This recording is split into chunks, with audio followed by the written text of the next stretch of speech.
우리 시간 성경 봉독하는 시간입니다. 하나님 말씀은 로마서 8장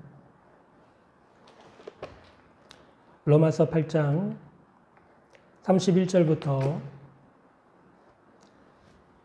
39절에 있는 말씀을 봉독하겠습니다. 로마서 8장 31절에서 39절에 있는 말씀 찾아가서 이 시간에 함께 봉독하겠습니다. 그런즉 이 일에 대하여 우리가 무슨 말 하리요? 만일 하나님이 우리를 위하시면 누가 우리를 대적하리요?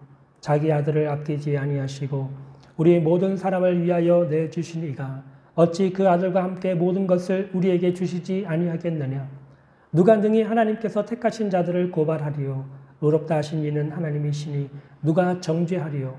죽으실 뿐 아니라 다시 살아나신 이는 그리스도 예수시니 그는 하나님 우편에 계신 자요 우리를 위하여 간구하시는 자시니라. 누가 우리를 그리스도의 사랑에서 끊으리요? 환난이나 공고나 박해나 기근이나 적신이나 위험이나 칼이랴. 기록된 바 우리가 종일 주를 위하여 죽임을 당하게 되며 도살당할 양같이 여김을 받았나이다 함과 같으니라. 그러나 이 모든 일에 우리를 사랑하시는 이로 말미암아 우리가 넉넉히 이기느니라.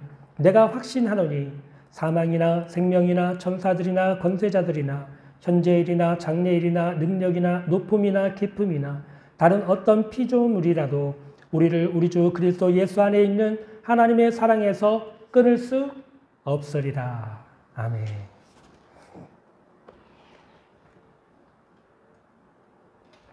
혹시 여러분들 중에 UFO나 외계인에 대해서 관심을 갖고 계신 분이 계십니까? 아마 젊은 분들은 UFO 또는 외계인에 대해서 많은 관심을 갖고 계실 것입니다. 정말 외계인이 있을까요? 이 넓은 우주에 정말 UFO가 있고 정말 외계인이 존재할까요? 여러분은 어떻게 생각하십니까? 아직까지 우리 인류는 외계인이 존재한다고 하는 100% 확실한 증거를 발견하지는 못했습니다. 그러나 오늘날 대부분의 과학자들은 외계인이 존재한다고 믿고 있다고 그래요. 그 근거가 무엇이냐 봤더니 80% 이상이나 되는 과학자들 중에 80% 이상 되는 사람들이 이 광활한 우주 때문에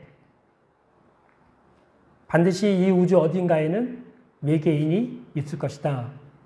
이렇게 생각한다고 하는 것이죠. 저는 이 말을 듣고 굉장히 많이 놀랐어요. 지금 이 말을 한 것은 제 말이 아니고 과학자들이 하는 말이거든요. 과학자들이 외계인이 존재한다고 많은 과학자들이 믿는데 그 근거가 뭐냐면 이 우주가 너무나 광활하다는 거예요. 저는 이 이야기를 듣고 너무 어처구니가 없었습니다. 왜냐하면 과학자들은 다른 누구보다도 과학적인 사실과 근거를 가지고 어떤 사실을 증명해내야 되는 사람들 아닙니까? 그런데 그 외계인이 있다고 믿는 과학자들이 내미는 근거가 뭐냐면 그냥 우주가 너무 광활하다는 것이죠. 우주에서 개미 새끼 한 마리나 아니면 지렁이 한 마리도 발견하지 못한 과학자들인데 그럼에도 불구하고 이 넓은 우주가 너무 넓기 때문에 어딘가에는 외계인이 존재하고 있을 것이다 라고 믿는다는 것이죠. 이거는 과학이 아니라 이거는 맹신입니다. 전혀 과학적인 근거가 아니에요. 따라서 과학자들이 제대로 된 정신을 갖고 있다면 이런 주장을 할 수가 없어요. 그런데도 오늘날 많은 과학자들은 이 우주 어딘가에 UFO나 외계인이 존재하는 행성이 있을 것이다. 이렇게 믿고 있다는 것이죠. 제가 왜 여러분에게 설교를 시작하면서부터 외계인이 있느냐 없느냐 이런 질문을 했느냐 하면요. 우리가 어떤 사실을 놓고 질문을 하게 되면 우리는 그 사실을 좀 더 깊이 찾아보게 되고 이해하게 되고 해답을 얻게 됩니다. 그래서 외계인이 있느냐 이 질문을 하게 되면 우리가 외계인에 대한 생각을 하게 되고 해답을 찾게 되겠죠. 그러다 보면 결국 우리는 증거는 없다. 그러나 과학자들은 우주가 너무 넓기 때문에 외계인이 존재할 것이라고 믿고 있다. 이게 그냥 결론이에요. 더 이상 어떤 해답이 없어요. 이런 사실을 알게 된다는 것이죠. 저는 목사이기 때문에 성경을 믿습니다. 성경을 근거로 여러분에게 말씀을 드리자면 외계인은 없습니다. 분명하게 없습니다. 무엇이 성경적인 근거입니까? 성경 요한계시록 말씀에 보면 마지막 심판날에 하나님께서 심판하시는 대상은 오직 지구에만 살고 있는 인간들이에요. 달에도 없어요. 화성에도 없습니다. 네? 오직 지구 안에 살고 있는 사람들에 한해서 하나님이 심판하시는 모습을 보게 됩니다. 따라서 우리는 성경을 근거로 이 우주 안에는 인간 외에 인격이나 지능을 가지고 있는 외계인은 존재하지 않는다. 이런 사실을 성경을 근거로 알 수가 있고 확신을 가질 수가 있는 것이죠. 오늘 우리가 읽은 본문에 보면 바울이 묻는 6가지 질문이 나옵니다. 사실 이 질문들은 예종론과 견인의 교리를 반대하는 사람들이 던지는 의심의 질문들이에요.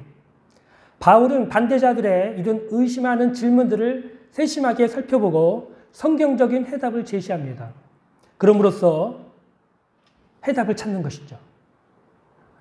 그 해답은 무엇입니까? 성도들의 구원은 절대로 변하지 않는다.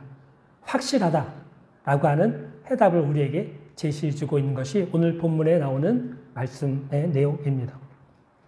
먼저 우리 간단하게 오늘 본문에 나와 있는 6가지 질문을 함께 찾아보겠습니다. 31절입니다. 첫 번째 질문은 그런즉 이 일에 대하여 우리가 무슨 말 하리요? 또 두 번째 질문은 만일 하나님이 우리를 위하시면 누가 우리를 대적하리요? 세 번째 질문은 32절입니다.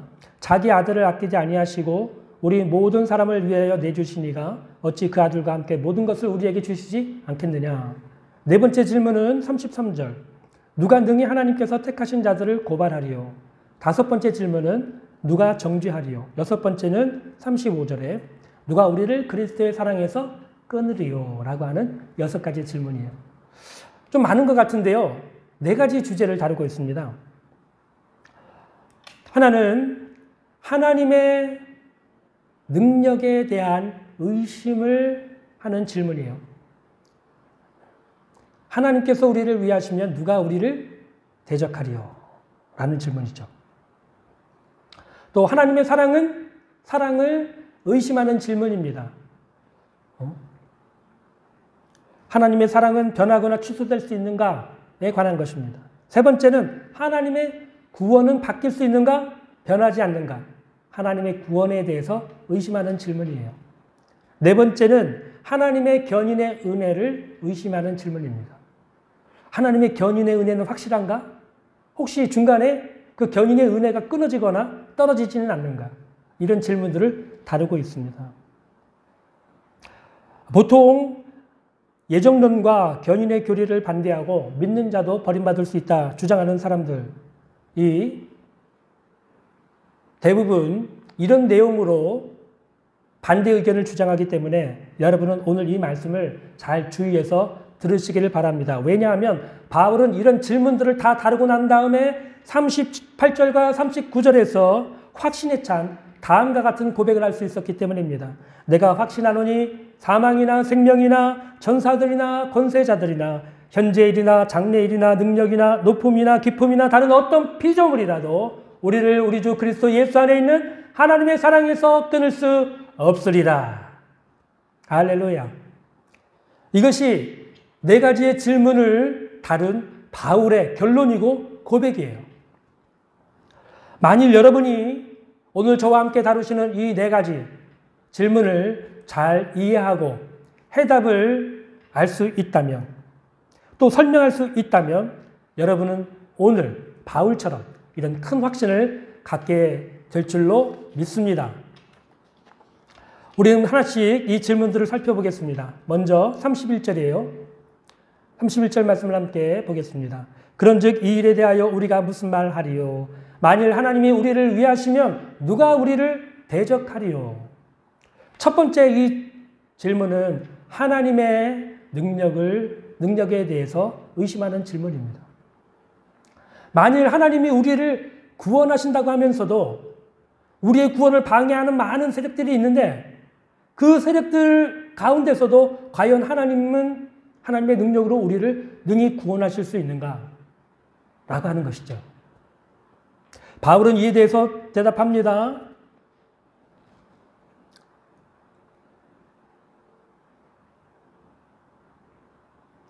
그런즉 이 일에 대하여 우리가 무슨 말하리요? 이 말씀에서 이 일이란 바로 앞절 28절에서 30절까지 바울이 언급한 예정론과 견인의 교리에 대한 말씀이에요. 하나님께서 창세전에 미리 아시고 정하시고 택하시고 부르신 자들을, 의롭다 하신 자들을 영화의 단계까지 하나님께서 이르게 하신다는 것이죠. 이 일에 대해서 우리가 무슨 말 하리요? 이런 설명을 다 한 다음에 사도 바울이 묻는 질문은 이것입니다. 여러분은 이 일에 대해서 저의 설명을 다 들으셨습니다. 그러면 여러분은 이 일에 대해서 무슨 말을 할 수 있습니까? 이러한 진리와 사실들을 살펴보고 난 다음 여러분은 과연 어떤 결론에 이르게 되었습니까? 라는 질문이에요. 우리가 예정론과 견인의 교리를 설명하는 사도 바울의 설명을 다 듣고 난 다음에 우리는 무슨 말을 할 수 있습니까? 그 결론은 우리는 이 일에 대해서 아무 말도 할 수 없다는 것이죠. 왜냐하면 그 일은 하나님이 홀로 행하신 일이기 때문입니다. 그리고 그 다음에 나오는 질문이 무엇입니까? 만일 하나님이 우리를 위하시면 누가 우리를 대적하리요? 하나님의 능력에 대해서 의심하는 질문을 던지는 거예요. 근데 그 대답은 무엇입니까? 아무도 우리를 대적할 수 없다. 왜냐하면 하나님께서 우리를 위하시기 때문이다 라는 것입니다. 하나님은 어떤 분이십니까? 하나님은 홀로 영원 전부터 계셨고 전지전능하시고 불가능이 없으신 하나님이십니다. 하나님은 태초에 말씀으로 이 천지 우주 만물을 창조하셨습니다. 뿐만 아니라 하나님은 죽은 자를 살리시며 없는 것을 있는 것으로 부르실 수 있는 전능하신 하나님이에요. 또 하나님이 보실 때 이 세상은 단지 먼지와 같이 미미한 존재에 불과합니다. 이사야 선지자는 이사야 40장 15절부터 17절의 말씀에 다음과 같이 말했습니다. 보라, 그에게는 열방이 통의 한 방울 물과 같고 저울의 작은 티끌 같으며 섬들은 떠오르는 먼지 같으리니 레바논은 땔감에도 부족하겠고 그 짐승들은 번제에도 부족할 것이라. 그 앞에 모든 열방이 아무것도 아니라 그는 그들을 얻는 것 같이 빈 것 같이 여기시느니라. 여러분, 이 세상에 존재하는 수많은 나라들, 수많은 산림과 바다와 수목과 동물들, 이 모든 것들이 하나님과 비교할 때는 먼지와 같은 존재라는 거예요. 또 우리 땅에 살고 있는 모든 인생은 위인들과 왕들과 정치인들과 학자들과 많은 사람들이 있지만 하나님 앞에서는 풀이나 지푸라기 같은 존재에 불과한 것입니다. 이사야 40장 22절에서 24절에 이런 말씀이 있습니다. 그는 땅 위 궁창에 앉으시나니 땅에 사는 사람들은 메뚜기 같으니라. 그가 하늘을 찰같이 펴셨으며 거주할 천막같이 치셨고 귀인들을 패하시며 세상의 사사들을 헛되게 하시나니 그들은 겨우 심기고 겨우 뿌려졌으며 그 줄기가 겨우 땅에 뿌리를 박자 곧 하나님이 입김을 보시니 그들은 말라 배오리 바람처럼 불려가는 초계 같도다. 초계가 무엇입니까? 마른 지푸라기예요. 이 땅에 살고 있는 모든 사람들이 하나님이 보실 때는 마른 지푸라기 같이 미미한 존재라는 것입니다. 그만큼 하나님은 비교할 수 없을 만큼 전지전능하시고 위대하신 하나님이시라는 것이죠. 이런 영원하신 하나님, 전능하신 하나님께서 자신이 미리 알고 택하신 우리 그리스도인들을 위하신다고 말씀하십니다. 여기서 위하신다는 말의 뜻은 사랑하신다는 뜻이에요. 다시 말해서 하나님께서, 그 전지전능하신 하나님께서 우리 그리스도인들을 사랑하십니다. 하나님께서는 우리를 사랑하시기 때문에 독생자 예수 그리스도를 세상에 보내셨고 죽게 하셨습니다. 성경에서 이보다 더 큰 하나님의 사랑에 대한 증거는 없습니다. 로마서 5장 8절입니다. 우리가 아직 죄인 되었을 때 그리스도께서 우리를 위하여 죽으심으로 하나님께서 우리에 대한 자기의 사랑을 확증하셨느니라 라고 말씀하고 있습니다. 하나님께서 이 일을 언제 하셨죠? 예? 우리가 아직 구원받기도 전에, 우리가 변화되기도 전에, 우리가 하나님과 원수 되었을 때 하나님께서는 이처럼 독생자를 내어주시기까지 우리를 위하시고 사랑하신 것입니다.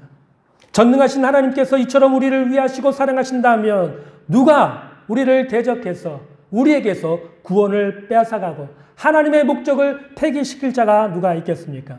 이에 대한 우리의 대답은 아무도 없다라는 것이죠. 그러나 여러분, 우리는 우리 주변에 우리를 대적하는 세력이 분명히 있다는 사실을 알고 있습니다. 성경에도 보면 이스라엘 백성들이 애굽에서 출애굽할 때 애굽의 바로왕과 애굽의 군대가 그 이스라엘 백성들의 나아갈 길을 막고 방해를 하였습니다.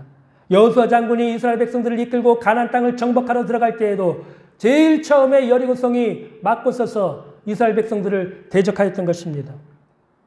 다윗이 전쟁터에 나갔을 때 적군 골리앗 장군이 나와서 하나님을 모독하고 이스라엘 군대를 모독하고 대적하였습니다. 또 예수님이 이 세상에 오셔서 하나님 나라 복음을 선포하시고 공생의 사역을 시작하실 때 마귀가 찾아와서 하나님의 아들 예수 그리스도를 대적했던 것을 우리가 알고 있습니다. 이처럼 우리 그리스도인들의 신앙생활에는 반드시 대적이 있다는 사실을 알아야 합니다. 그 대적은 무엇입니까? 바로 이 악한 세상과 육체와 사단 마귀인 것입니다. 세상과 육체와 마귀는 끊임없이 우리를 대적합니다. 그럼에도 불구하고 하나님이 우리를 위하시고 우리를 사랑하시고 우리 편이 되십니다. 골리앗 장수가 볼 때 다윗은 볼품이 없는 소년 목동일 뿐이었지만 하나님이 다윗을 위하시고 사랑하셨기 때문에 골리앗은 다윗을 이기지 못하고 다윗이 던진 물맷돌을 맞고 죽고 만 것입니다. 우리 그리스도인들도 세상과 비교해 볼 때는 아무것도 아닌 것처럼 초라한 모습으로 살고 있는 볼품없는 비교 대상이 될 수 없는 그런 사람들이지만 하나님께서 우리 그리스도인들을 사랑하시고 또 위하시기 때문에 우리 그리스도인들을 대적해서 승리를 거둘 수 있는 자는 이 세상에 아무도 없다는 것을 알아야 합니다. 오늘날 교회와 그리스도인들을 대적하고 위협하는 세력이 무엇입니까? 공산주의입니까? 이슬람 무장단체입니까? 물질주의나 휴머니즘, 진화론이나 자유주의 신학입니까? 세상의 악한 영의 지배를 받는 악한 왕들이나 정치인들이나 지도자들이나 권력자들입니까? 또 악한 마귀와 악한 영들이 총연합하여서 우리 믿는 자들을 대적합니까? 그러나 그들은 결코 승리할 수 없습니다. 온 세상이 다 들고 일어나서 우리를 대적하고 공격한다 할지라도 전지전능하신 하나님이 우리를 위하시면 그들은 아무것도 아닌 것처럼 되는 것입니다. 그러므로 그리스도인들은 누구나 하나님이 우리를 위하시면 누구도 우리를 대적할 자가 없다라고 확신에 찬 고백을 할 수 있어야 되는 것이죠. 두 번째 질문입니다. 두 번째 질문은 32절 말씀인데요. 32절 말씀 함께 보겠습니다. 자기 아들을 아끼지 아니하시고 우리 모든 사람을 위해 내주시니가 어찌 그 아들과 함께 모든 것을 우리에게 주시지 아니하겠느냐. 이 두 번째 질문은 하나님의 사랑에 대한 의심의 질문입니다. 하나님의 사랑이 혹시 중간에 변화되거나 약해지거나 취소되거나 할 수 있는 것 아니냐, 이런 질문이거든요. 바울은 이에 대해서 말합니다.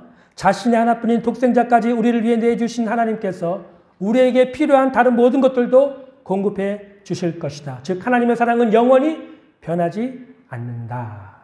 이것이 바울의 대답이에요. 여러분, 우리가 정말 사랑하는 사람에게는 우리의 가장 중요한 것을 선물로 주지 않습니까? 제가 옛날에 들은 이야기 중에 한 이야기가 있는데요. 어느 나라의 한 왕이 아주 가난한 집의 여인을 사랑하게 되었습니다. 그런데 이 여인을 왕이 너무나도 사랑하는데 이 여인은 너무나 가난하고 초라하기 때문에 왕이 이 여인을 아내로 맞을 수가 없었다고 해요. 왜냐하면 왕족들과 친족들이 이 결혼을 다 반대하고 나라의 귀족들도 이 여인은 너무 가난하고 신분이 미천하기 때문에 왕비가 될 수 없다. 다 일어나서 반대했기 때문에 이 왕은 이 여인과 결혼할 수가 없었다고 합니다. 그래서 이 왕이 어떻게 했냐면요. 자신의 왕자를 버리고 평민이 되어서 이 여인을 아내로 맞아 결혼을 했다라고 하는 이야기입니다. 이 왕이 이 여인을 얼마나 사랑했으면 자신의 가장 귀한 것까지 다 버리면서까지 이 여인과 결혼을 했을까요? 이것이 바로 사랑의 위대한 힘이 아니겠습니까?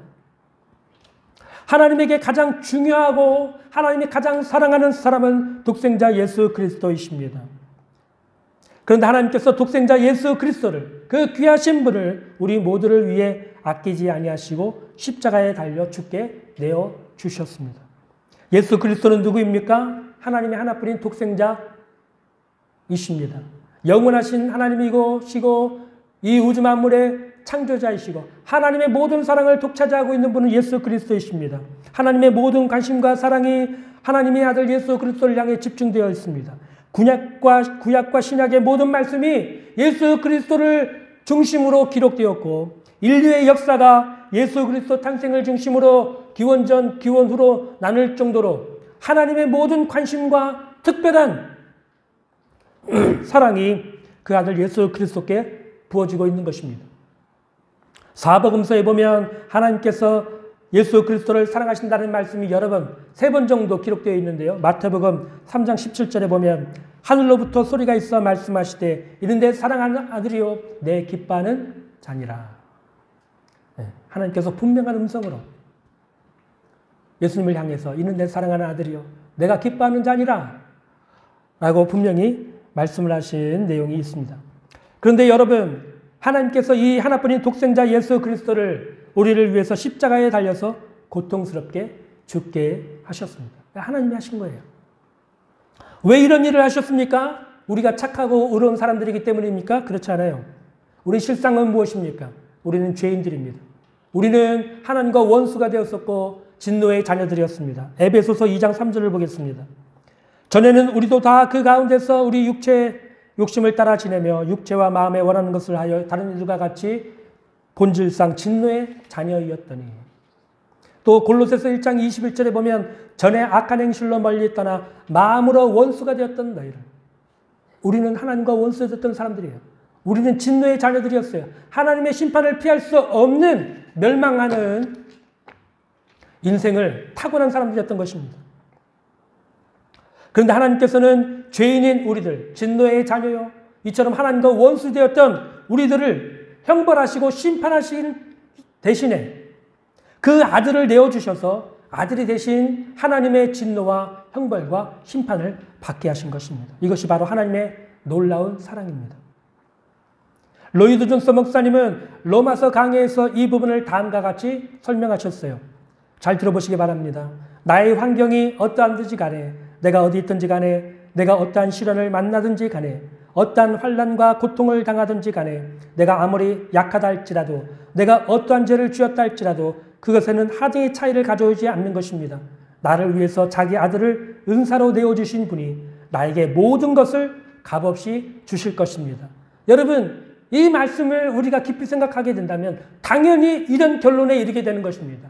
하나님의 하나뿐인 독생자까지 나에게 주신 하나님이시라면 그 외에 다른 것도 하나님이 아낌없이 나에게 주실 것이다. 우리는 당연히 이런 생각을 할 수 있는 것이죠.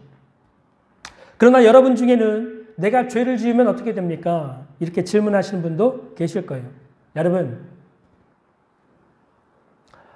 여러분이 과거에는 하나님과 원수였고 또 여러분이 과거에는 진노의 자녀로 있었을 때 지금보다도 훨씬 더 많은 죄를 지었었습니다. 그렇지 않습니까?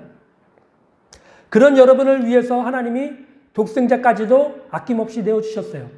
근데 지금 여러분은 진노의 자녀도 아니고 하나님과 원수된 자도 아니고 지금은 여러분은 하나님의 자녀들입니다. 그러므로 여러분 그러한 생각을 다 버리시기를 바랍니다. 그러한 일은 일어날 수 없어요.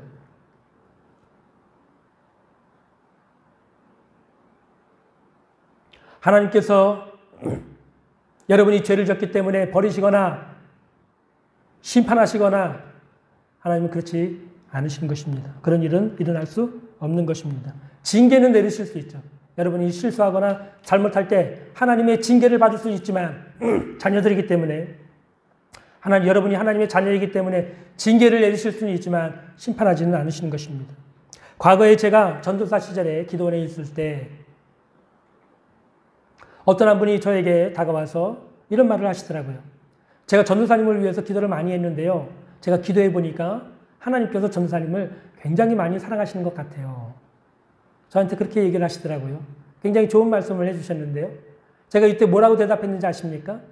예, 감사합니다. 저도 잘 알고 있습니다. 이런 대답을 했어요. 예. 그랬더니 이 대답을 들은 그분이 갑자기 얼굴이 빨개지더니 뒤도 안 돌아보고 그냥 가시더라고요. 예. 여러분, 제가 교만해서 이런 대답을 한 것입니까? 아닙니다. 그것이 사실이기 때문에 그렇습니다. 하나님께서 저만 특별히 사랑하십니까? 아니에요. 모든 그리스도인들, 창세전 하나님이 미리 예정하시고 택하시고 부르시고 의롭다 하신 우리 모든 그리스도인들을 향해서 하나님이 특별한 관심을 갖고 계시고 특별한 사랑을 해 주시는 것입니다.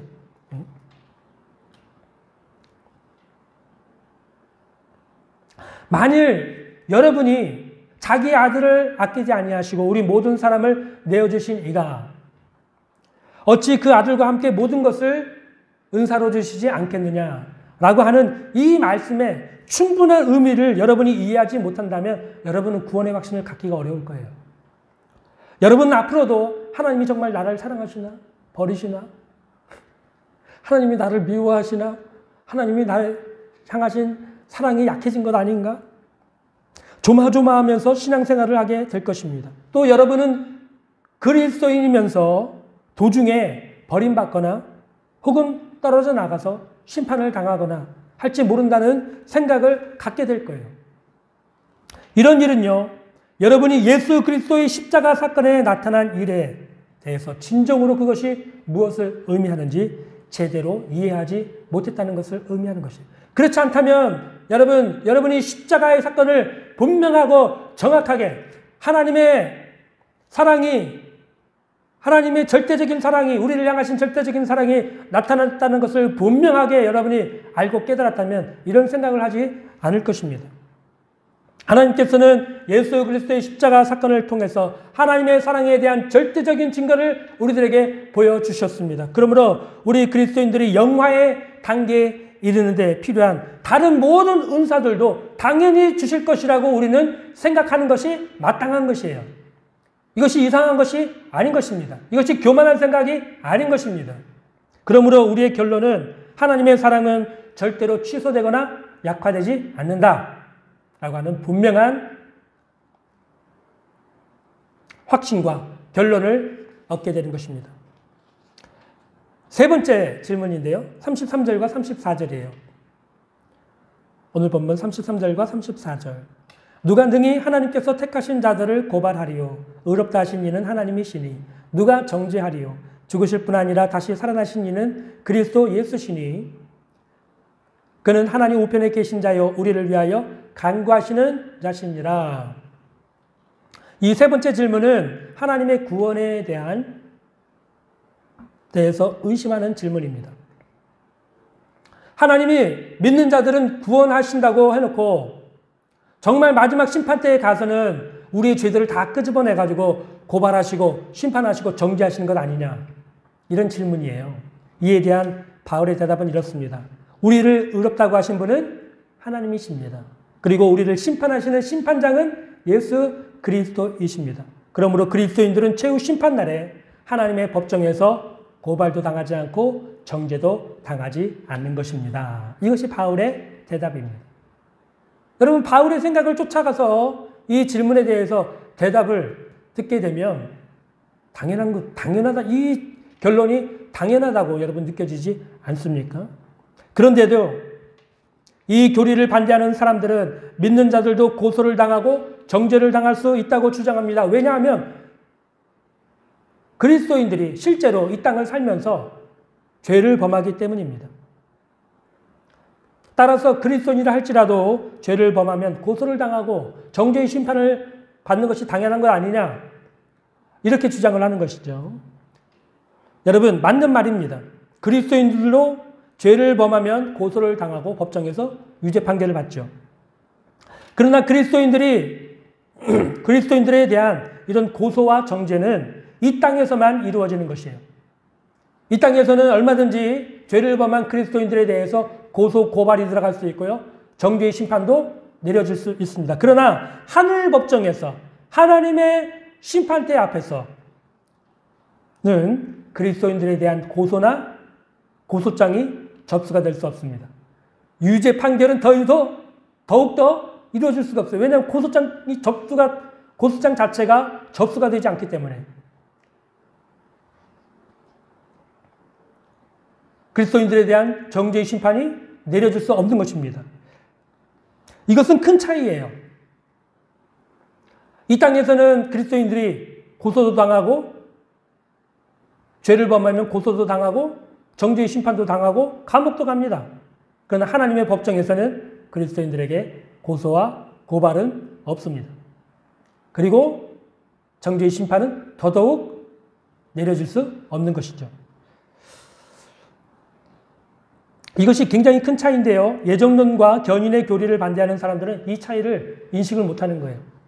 바울은 이 두 가지 사실, 이 사실에 대해서 두 가지 질문을 통해서 이러한 주장이 얼마나 어리석은지를 우리들에게 보여주고 있어요. 첫째는 누가 그리스도인들을 고발할 수 있는가 하는 것입니다. 그 대답은 아무도 우리를 고소할 수 없다. 왜냐하면 하나님께서 이미 우리 믿는 그리스도인들을 의롭다, 칭의를 선언하셨기 때문입니다. 로마서 3장 22절과 26절인데요. 찾아서 함께 보도록 하겠습니다. 로마서 3장 22절, 26절. 곧 예수 그리스도를 믿음으로 말미암아 모든 믿는 자에게 미치는 하나님의 의인이 차별이 없느니라. 곧 이때에 자기의 의로우심을 나타내사 자기도 의로우시며 예수 믿는 자를 의롭다 하려 하시느니라. 하나님께서는 예수 믿는 사람, 믿음으로 거듭난 사람을 의롭다 하십니다. 여러분, 하나님께서 의롭다고 인정해 주시는 분은 착하고 바르게 사는 사람들이 아니에요. 교회 다닌다고 다 의롭다고 해주시지 않습니다. 헌금 많이 하고 봉사 많이 한다고 하나님이 의롭다고 인정해 주시지 않아요. 하나님이 의롭다고 인정해 주시는 사람들은 오직 예수 그리스도를 구주로 믿고 거듭난 사람들, 거듭난 그리스도인들만 하나님은 의롭다고 인정해 주십니다. 하나님께서는 칭의 이후에 그리스도인들을 보실 때 그들의 실수나 그들의 죄나 그들의 잘못을 보시는 것이 아니라 예수 그리스도로 옷 입고 칭의의 옷을 입고 예수 그리스도의 칭의의 옷을 입고 있는 그리스도인들로 보시는 거예요. 히브리서 10장 17절에서 18절입니다. 또한 성령이 우리에게 증언하시되 또 그들의 죄와 그들의 불법을 내가 다시 기억하지 아니하리라 하셨으니 이것들을 사하셨은즉 다시 죄를 위하여 제사 드릴 것이 없느니라. 또 갈라디아서 3장 27절에 누구든지 그리스도와 합하기 위하여 세례를 받은 자는 그리스도로 옷 입었느니라. 할렐루야.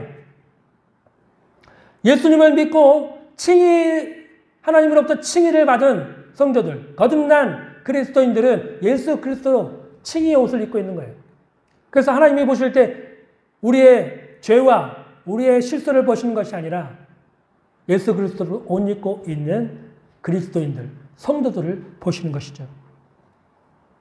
하나님께서는 이미 하나님이 택하신 자들의 모든 죄를 예수 그리스도의 십자가에서 형벌하시고 심판을 끝내셨어요. 그래서 하나님께서는 그리스도인들을 향해 선언하신 단 한 번의 칭의 선언이 영원한 효력을 갖고 아무도 하나님 앞에서 그리스도인들을 고소하거나 고발할 수 없는 것입니다. 고소 자체가 불가능해요. 왜냐하면 그 모든 죄를 이미 예수님이 십자가에서 다 형벌을 받으시고 죄의 대가를 다 치르셨기 때문입니다. 이것이 바울의 설명입니다. 그러나 여러분, 하나님의 법정에서 우리 그리스도인들을 고발할 자가 아무도 없지만 이 땅에서는 우리 그리스도인들을 고발할 자가 있습니다. 왜냐하면 우리 그리스도인들이 칭의를 받은 이후에도 실수하고 범죄를 할 수 있기 때문이에요. 따라서 이러한 고발은 이 땅에서 얼마든지 있고 우리는 이러한 고발을 이 땅에서 해결해야 합니다. 예수님도 이 땅에서 고발을 당하시고 법정에 서셨고 사도 바울도 고발을 당하고 법정에 서셨죠. 만일 밖에 때에 아무 죄가 없는 그리스도인이 고발을 당하게 되면 어떻게 해야 됩니까? 법정에서 자신의 무죄를 증언해야 됩니다. 근데 만일 반대자들이, 박해자들이 무죄한 그리스도인들의 증언을 거부하게 되면 어떻게 해야 됩니까? 우리는 바울과 같이, 예수님과 같이 참고 인내하면서 하나님의 법정에 호소해야 합니다. 이것이 우리 그리스도인들이 박해 때에 무죄한 그리스도인이 법정에서 해야 될 모습이에요. 그러나 만일 우리 그리스도인들이 죄를 범했으면 그때는 어떻게 해야 됩니까? 우리가 죄를 범하게 되면 우리를 고소하는 자가 있어요. 우리의 양심이 우리를 고소하고 우리 죄를 알고 있는 사람들이 우리를 고소하고 또 마귀가 우리를 고소합니다. 우리는 이 고소를 다뤄야 돼요. 우리가 죄를 범해서 우리 양심이 우리에게 찔림을 주고 고소를 할 때는 어떻게 해야 됩니까? 바로 회개해야 되죠. 네? 다윗처럼 나단 선지자가 와서 당신이 바로 그 사람입니다 라고 우리 양심이 우리에게 그렇게 찔림을 줄 때 우리가 그것을 인정하고 회개해야 됩니다. 그렇지 않으면 우리 그리스도인이라 할지라도 마음에 평화를 누리지 못하는 것이죠. 다른 사람들이 와서 우리 죄를 고발할 수 있어요. 그때는 어떻게 해야 됩니까? 그 죄를 인정하고 그 죄에 대한 대가를 충분하게 지불함으로써 해결해야 됩니다. 그렇지 않으면 우리는 법적인 구속을 받게 돼요. 그렇지 않습니까? 또 마귀가 우리를 고발합니다. 마귀가 고발할 때는 우리가 하나님의 진리의 말씀을 붙들고 믿음 위에 서서 담대하게 믿음의 선포를 함으로써 마귀의 이 고발과 정죄를 물리쳐야 되는 것이죠. 그렇지 않으면 마귀는 계속해서 우리의 믿음을 완전히 무너뜨리려고 계속해서 찾아와서 우리를 공격할 것입니다. 그러므로 마귀의 고발이 있을 때에는 우리 자신의 죄를 스스로 인정하고 그럼에도 불구하고 하나님이 나 같은 죄인도 부르셨고 용서해 주셨고 하나님의 자녀를 삼아 주셨다. 더러운 마귀야 나에게서 떠나가라 하고 물리쳐버려야 하는 것입니다.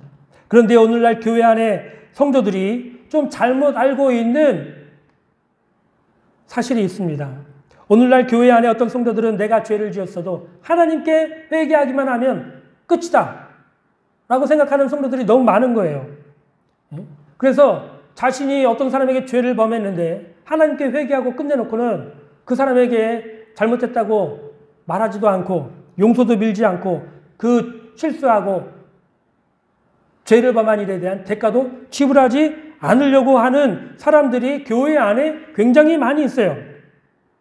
예를 들면 몇 년 전에 한국교회에서 청년 사역으로 굉장히 부흥을 일으키고 유명해진 한 젊은 목사님이 계셨습니다. 근데 이분이 나중에 보니까 젊은 청년들과 젊은 성도들과 늘 성추행하고 또 강제로 성관계를 가진 사실이 드러나게 됐어요. 그래서 결국 이분이 교회에서 쫓겨나게 됐는데 이 피해자들, 자신이 성추행하고 성폭행한 이 성도들을, 여자 성도들을 향해서 미안하다는 말 단 한마디로 인정하지 않습니다. 네? 그리고는 그 교회에서 퇴직금을 받아가지고 홍대에 가가지고 교회를 새로 개척해서 지금도 목회하고 계세요. 여러분 이게 정상입니까? 네? 그렇지 않습니다.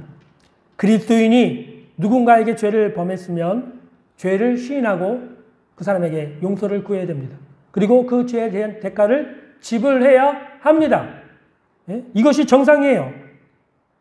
그리스도인이라고 해서 내가 하나님께만 회개하면 모든 죄를 다 용서받는다. 이거는 비정상적인 것입니다. 이거는 여러분 정상적인 생각이 아니에요. 그런데 이런 비정상적인 생각을 오늘날 많은 목회자들과 성도들이 하고 있다는 거예요. 네? 이런 분들이 정말 계시다면 여러분 정신을 똑바로 차리십시오. 하나님은 이런 신앙생활을 우리에게 가르쳐 주신 적이 없습니다.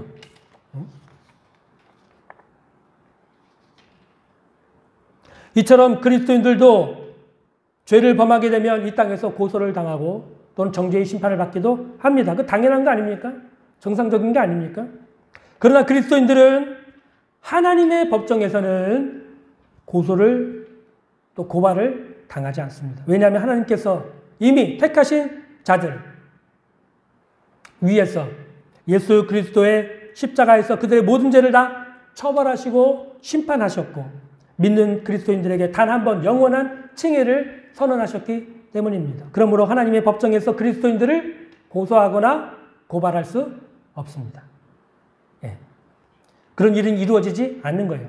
두 번째는요, 누가 그리스도인들에게 죄인이라는 정죄의 심판을 내릴 수 있는가 하는 거예요. 그 대답은 아무도 그리스도의 심판대 앞에서 그리스도인들에게 정죄의 심판을 내릴 수 없다. 입니다. 그 이유는 예수 그리스도께서 최후 심판날에 그리스도인들의 심판장이 되시기 때문입니다. 많은 사람들이 마지막 심판날에 우리를 심판하시는 분은 하나님이라고 생각합니다. 그러나 그렇지 않습니다. 우리를 심판하시는 분은 예수 그리스도이십니다. 요한복음 5장 26절 27절에 보면 아버지께서 자기 속에 생명이 있음같이 아들에게도 생명을 주어 그 속에 있게 하셨고 또 인자됨으로 말미암아 심판하는 권한을 주셨느니라. 예수 그리스도에게 하나님께서는 심판하는 권한을 그 아들 예수 그리스도에게 내어주신 거예요. 그래서 마지막 심판날에 우리를 심판하시는 심판장이 누구십니까? 예수 그리스도이십니다. 예수님께서는 우리를 위해 십자가에서 대신 죽으신 분이십니다. 또 우리를 그리스도인들을 위해서 죽으시고 죄에서 구원해 주시고 사랑해 주시는 분이 바로 최후의 심판날에 우리의 심판장이 되시는 것입니다. 그러므로 이 예수 그리스도께서 우리를 이 최후 심판에서 정죄의 심판을 하실 리가 없는 것이죠. 또한 예수 그리스도께서는 우리 죄를 위해서 십자가에서 죽으셨을 뿐만 아니라 의롭다 하시기 위해서 다시 부활하셨습니다. 로마서 4장 25절이에요. 예수는 우리가 범죄한 것 때문에 내줌이 되고 또한 우리를 의롭다 하시기 위하여 다시 살아나셨느니라. 예수님의 부활을 통해서 그리스도인들에 대한 칭의가 선언이 된 것이죠. 이것은 이미 2000년 전에 이루어진 일입니다. 그리고 예수님은 하늘로 승천하셔서 현재 그리스도인들을 위해 간구하고 계십니다. 히브리서 7장 24절 25절에 보면 예수는 영원히 계심으로 그 제사장 직분도 갈리지 아니하느니라. 그러므로 자기를 힘입어 하나님께 나아가는 자들을 온전히 구원하실 수 있으니 이는 그가 항상 살아계셔서 그들을 위하여 간구하심이라. 이러한 대제사장은 우리에게 합당하다고 말씀하고 있는 것입니다. 구약시대에 보면요, 대제사장이 백성들의 모든 죄를 다 대속하는 대속죄일이 있어요. 이 대속죄일 하루에 염소와 송아지의 피를 가지고 지성소에 들어가서 그 피를 속죄소 위에다가 뿌립니다. 그 일을 통해서 백성들의 모든 죄가 다 사함을 받죠. 이러한 제사는 1년에 한 번만 대속죄일에만 드릴 수 있었습니다. 이처럼 구약의 대제사장은 백성들의 죄를 속죄하는 일을 하고 또 백성들을 위해서 하나님 앞에 대표로 나아가서 중보하고 간구하는 일을 했던 것입니다. 현재 우리의 죄를 완전히 대속하신 예수님께서 우리의 대제사장이 되셔서 하나님 보좌 우편에 앉아 계신 거예요.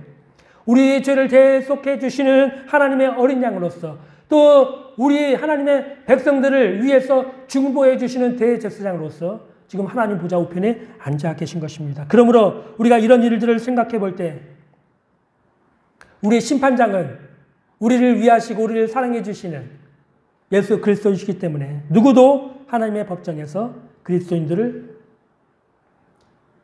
그리스도인들에게 정죄의 심판을 내릴 수 없다.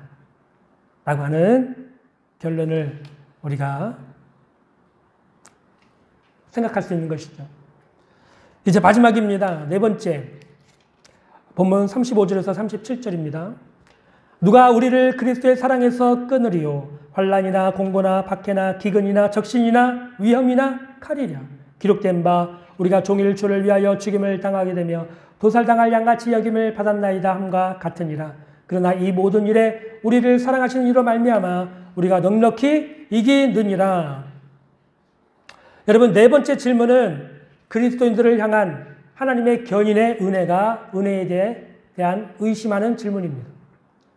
하나님께서 우리를 천국에 이르기까지, 영화의 단계에 이르기까지 우리를 구원해 주신다고 그랬는데, 과연 이 땅에 그리스도인들이 세상에서 환난도 많고 시험도 많고 핍박도 있고 고난도 있고 공감도 있고 여러 가지 어려운 시험과 문제들이 많이 있는데, 그 중에 하나님의 견인의 은혜가 혹시 끊어지거나 사라지지는 않는가? 의심하는 질문이죠. 이에 대해서 바울은 말씀합니다. 우리는 우리를 사랑하시는 하나님과 예수 그리스도로 말미암아 넉넉히 이기느니라. 오늘 본문에 보면 바울은 우리 그리스도인들이 이 세상에서 실제로 당하는 고난에 대해서 시편 44편 22절 말씀을 인용하면서 설명했습니다. 시편 44편 22절에 보면 우리가 종일 주를 위하여 죽임을 당하게 되며 도살당할 양같이 여김을 받았나이다라는 말씀이 기록되어 있는 것입니다. 바울은 우리 그리스도인들이 이 세상에서 잘 먹고 잘 살고 행복한 생활을 할 것이라고 말씀하지 않았습니다. 오히려 그리스도인들은 예수 그리스도를 믿기 때문에 세상에서 환난과 곤고나 박해, 기근이나 벌거벗음이나 위험이나 칼의 위협과 박해기를 당하게 된다는 사실을 우리들에게 말씀해 주고 있는 거예요. 이렇게 많은 여러 가지 시험과 환난들이 우리 그리스도인들에게 다가온다는 것이죠. 이런 일은 예수님이 이미 제자들에게 하신 말씀입니다. 요한복음 15장 18절과 19절인데요. 세상이 너희를 미워하면 너희보다 먼저 나를 미워한 줄 알라. 너희가 세상에 속하였으면 세상이 자기 것을 사랑할 것이나 너희는 세상에 속한 자가 아니요 도리어 내가 너희를 세상에서 택하였기 때문에 세상이 너희를 미워하느니라. 여러분, 기독교의 역사를 살펴보면요, 신약의 교회는 세상으로부터 끊임없는 박해와 고난을 당해 왔습니다. 초대교회 시절에 12사도들 중에 사도 요한 한 사람을 제외한 여러 명의 사도들이 모두 다 죽임을 당하고 순교를 당했죠. 사도 바울도 로마 감옥에서 목이 잘려 죽는 참수형, 순교를 당했습니다. 또한 초대교회 성도들은 로마의 대박해 동안에 수많은 성도들이 박해를 당하고 죽임을 당했습니다. 우리나라 한국 초대교회 역사만 보더라도 유명한 3대 박해가 있죠. 신유박해, 기해박해, 병인박해가 있어요. 근데 이 세 번째 병인박해에는 성도들이 8,000명 이상이 죽었고 또 천주교 신부도 9명이 살해를 당했다고 합니다. 얼마나 많은, 이 한국 초창기에 초대교회 시절에 여러분 8,000명이나 되는 성도들이 죽임을 당했다고 하니까 얼마나 큰 박해였는지 여러분. 또 일본 일제시대에는 온 민족이 일본 천황을 신으로 섬기는 신사참배 강요를 당했습니다. 그래서 한국교회 역사에서는 참으로 안타깝고 오점이 되는 그런 일이 일어났어요. 1937년에는 기독교 조선 감리회에서 신사참배를 받아들였고 1938년은 장로교 총회에서 신사참배를 승인한다는 결의를 하였습니다. 이처럼 한국의 초대 개신교는 일본의 잔인한 박해로 인해 신사참배에 무릎을 꿇고 말았습니다. 이때 신사참배를 반대하는 목회자들과 성도들은 일본 경찰에게 고문을 받고 감옥에서 순교를 당하거나 거의 반병신이 돼서 풀려났습니다. 이후에 6.25 전쟁 때에도 수많은 성도들이 공산당에 의해서 처형당하고 교회들이 불타버렸습니다. 그리고 이제 앞으로 우리 앞에 오게 되는 세상은 마지막 환란 때가 되면 적그리스도가 등장해서 전 세계적인 대기독교인들을 향한 박해를 가할 것입니다. 이로 인해서 수많은 성도들이 죽임을 당하고 순교를 당할 것이에요. 그러나 예수님의 재림으로 적그리스도와 이 세상을 멸망하고 마침내 승리한 성도들이 영원한 천국의 기업을 얻게 될 것입니다. 인류의 역사를 보면 또 기독교의 역사를 보면 겉으로 볼 때는 세상과 원수들이 이기고 승리한 것처럼 보입니다. 그러나 영적으로 볼 때 교회가 승리한 것이고 성도들이 승리한 것입니다. 왜냐하면 성도들을 사랑하시는 하나님과 예수 그리스도께서 세상 끝날까지 성도들과 항상 함께해 주시기 때문입니다. 성도들이 세상에서 환난을 당하고 박해를 당하고 고난을 당하지만 이런 것들이 우리 그리스도인들을 그리스도의 사랑에서 끊을 수 없습니다. 37절에서 바울은 이러한 사실에 대해서 확신에 찬 놀라운 고백을 합니다. 이 모든 일에 대해서 우리가 넉넉히 이기느니라. 저는 이 부분을 헬라어 원어 성경의 해석을 훨씬 더 좋아하는데요. 헬라어 원어 성경에 보면 이렇게 되어 있습니다. 이 모든 일에서 우리를 사랑하셨던 분을 통해서 가장 영광스러운 승리를 얻습니다. 네. 시험, 환난, 고난, 박해, 곤고함, 많은 일들이 있지만 그러나 이 일들 속에서 우리는 우리를 사랑하시는 분, 하나님과 예수 그리스도를 통해서 가장 영광스러운 승리를 얻게 되는 것입니다. 이것이 우리 그리스도인들의 삶이라는 것입니다. 우리 성도들은 자신의 힘과 지혜, 믿음 때문에 승리한 게 아니에요. 우리 성도들은 우리를 사랑하시는 하나님과 예수 그리스도 때문에 승리하는 것입니다. 박해와 고난과 환난, 공고함 속에서도 우리 성도들은 우리를 사랑하시는 하나님과 예수님 때문에 평범한 승리가 아닌 가장 영광스러운 승리를 얻는 자들이 되는 것입니다. 그런데요, 요즘 성도들을 보면 이런 승리에 찬 확신에 대해서, 이런 승리에 찬 확신 대신에 환난과 핍박과 고난을 당하면 하나님을 원망하고 불평하는 성도들이 참 많은 것 같아요. 요즘 교회 성도들 중에 이혼하는 성도들이 참 많은데요. 이혼을 하고 나서 하나님을 원망하는 경우가 많다고 그래요. 아니, 결혼도 자신이 선택한 거고 이혼도 자신이 선택했는데 왜 하나님을 원망합니까? 자녀가 대학에 떨어져도 하나님 원망합니다. 취업이 안 돼도 하나님 원망하고 병들어도 하나님을 원망하고 사업에 실패해도 하나님 원망하고 사랑하는 가족이 죽어도 하나님을 원망하고 저처럼 목회가 잘 안 되는 목사님들도 하나님을 원망한다 그래요. 결혼을 못해도 하나님을 원망하고 뭐가 좀 안 돼도 다 하나님 탓이에요. 그리고 하나님을 원망하는 성도들이 많은 것입니다.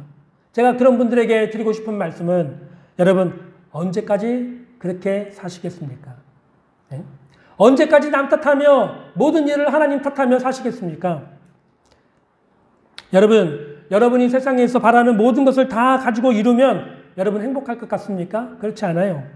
이 세상에 있는 것들을 다 가져도 우리 그리스도인들은 행복할 수 없습니다. 왜냐하면 우리의 만족은 오직 하나님으로부터 나오기 때문입니다. 그래서 그리스도인들이 평소에 기도하고 말씀을 읽고 예배를 참석하고 말씀을 묵상하고 그러다 보면 하나님의 은혜가 임하게 되고 이때 참 만족과 평안을 갖는 것이 그리스도인들이 갖는 행복이에요. 그리스도인들은 세상의 것들로는 만족할 수 없는 사람들입니다. 그런데 우리는 왜 사사건건 다 하나님 탓을 돌리고 원망하게 될까요? 물론 우리의 믿음이 어린아이 같은 나약한 믿음, 연약한 믿음 때문일 수도 있습니다. 그러나 더 근본적인 문제는 우리가 하나님의 사랑을 통해서 가진 승리가 무엇인지 확신을 갖지 못했기 때문에 하나님을 향해서 원망하고 불평하는 경우가 많다는 것이죠. 그래서 예정론과 견인의 은혜를 반대하는 사람들이 그리스도인들이 박해나 환난이나 시험이나 공고할 때 넘어져서 타락하고 배개할 수 있고 그 때문에 버림받을 수 있다라고 말하면 정말 그런가? 정말 그럴 수도 있겠네 하고 그 말을 그냥 믿어버리는 거예요. 그만큼 오늘날 많은 성도들이 하나님의 사랑에 대한 확신도 없고 우리가 가진 승리가 무엇인지도 정확하게 모르는 성도들이 많다는 것이죠. 그러나 여러분, 우리가 세상에서 당하는 어떤 환난이나 박해나 공고나 시험도 우리를 그리스도의 사랑에서 끊을 수 없습니다. 왜냐하면 항상 우리를 사랑하시고 우리와 함께 하시는 하나님과 예수님께서 우리를 이 세상 모든 환난과 시험 속에서 우리가 가장 영광스러운 승리를 얻도록 우리를 붙들어 주시고 견인의 은혜로 인도해 주실 것이기 때문입니다.